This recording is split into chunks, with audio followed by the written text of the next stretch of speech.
மார்கழி திங்கள் மதி நிறைந்த நன்னாளால் நீராட போதுவீர் போதுமினோ நேரிழையீர் சீர்மல்குமாய் பாடி செல்வச் சிறுமீர்கள் கூர்வேல் கொடும் தோழீர் நந்தகோபன் குமரன் ஏறார்ந்த கண்ணி யசோதை இளம் செங்கம் கார்மேனி செங்கண் கதிர்மதியம் போல் முகத்தான் நாராயணனே நமக்கே பறை தருவான் பாரூர் புகழ படிந்தேலோர் எம்பாவாய்.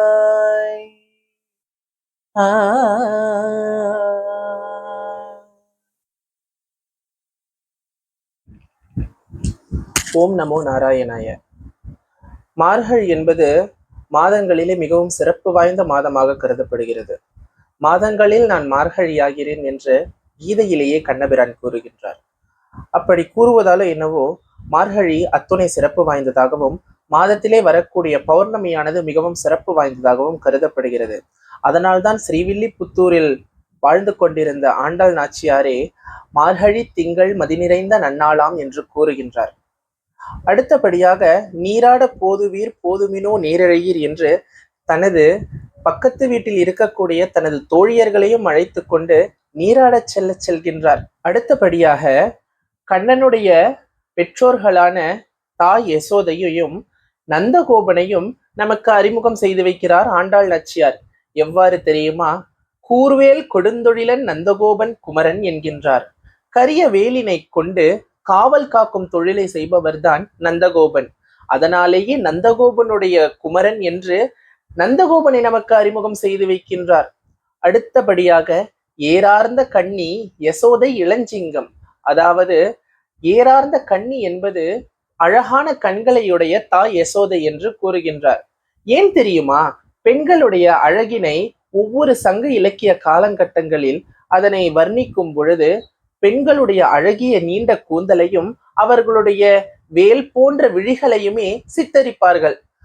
அவ்வாறு தாய் யசோதையின் கண்களானது அவ்வளவு அழகிய கண்களாம்.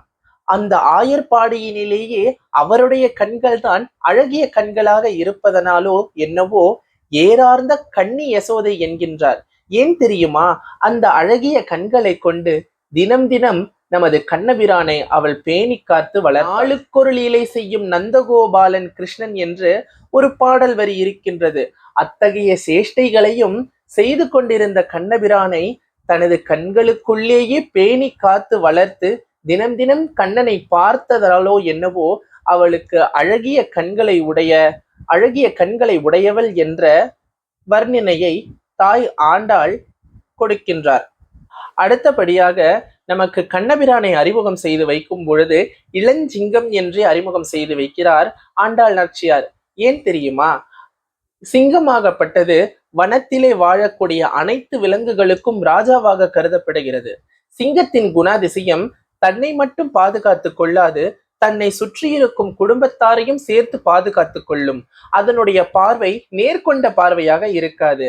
4 புறங்களிலுமே என்ன நடக்கின்றது என்பதை ஆய்த்து கொண்டே அதனுடைய நடை இருக்கும். ஆகவே ஒரு ஆணாகப்பட்டவன் தன்னுடைய சுற்றி நடக்கக்கூடிய அனைத்து விஷயங்களையுமே கண்டு அதனை ஆராய்ந்து செயல்பட வேண்டும் என்பதற்காகவே அவனை எப்பொழுதுமே ஒரு ஆணை இளஞ்சிங்கம் என்றே ஒப்பிடுகிறார்கள். ஆகவே ஒரு ஆணாகப்பட்டவன் தன்னுடைய சுற்றி நடக்கக்கூடிய அனைத்து விஷயங்களையுமே கண்டு அதனை ஆராய்ந்து செயல்பட வேண்டும் என்பதற்காகபடியாக கார்மேனி செங்கண் கதிர் மதியம் போல் முகத்தான் என்று ஆண்டாள் நாச்சியார் கண்ணபிரானை வர்ணிக்கின்றார்.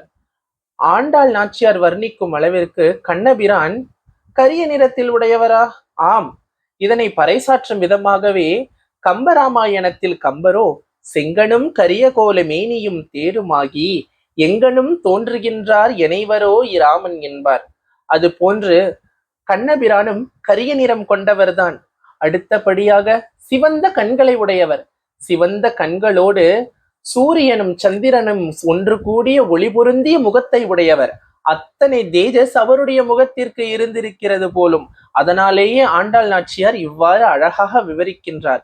இவ்வாறு ஒளி பொருந்திய முகத்தினையும் சிவந்த கண்களையும் கரிய மேனியையும் உடைய கண்ணபிரான் நாராயணராக வைகுண்டத்தில் இருக்கக்கூடிய நாராயணனை போன்று விளங்குகின்றார். அவர் நமக்கு முக்தி பேரின்பத்தை தருவார். இப்பாவை நோன்பை அனுஷ்டிக்கும் ஒவ்வொரு கன்னி பெண்களுக்கும் அவர் முக்தியை தருவார். அது மட்டுமல்லாது நாடு முழுக்க ஆயர்பாடியில் எவ்வாறு பாவை நோன்பு இருந்த அனைத்து பாவையருக்காகவும் மழை பெய்ததோ மும்மாறி பொழியும் என்பதையும் நமக்கு ஆண்டாள் நாச்சியார் முதல் பாசுரத்தில் விளக்குகின்றார்.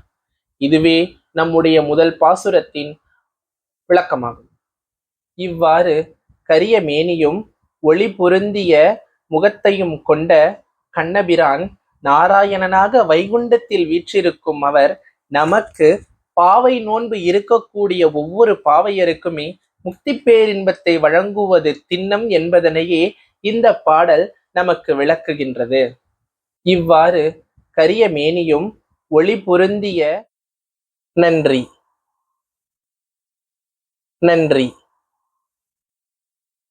நன்றி நன்றி நன்றி நன்றி நன்றி நன்றி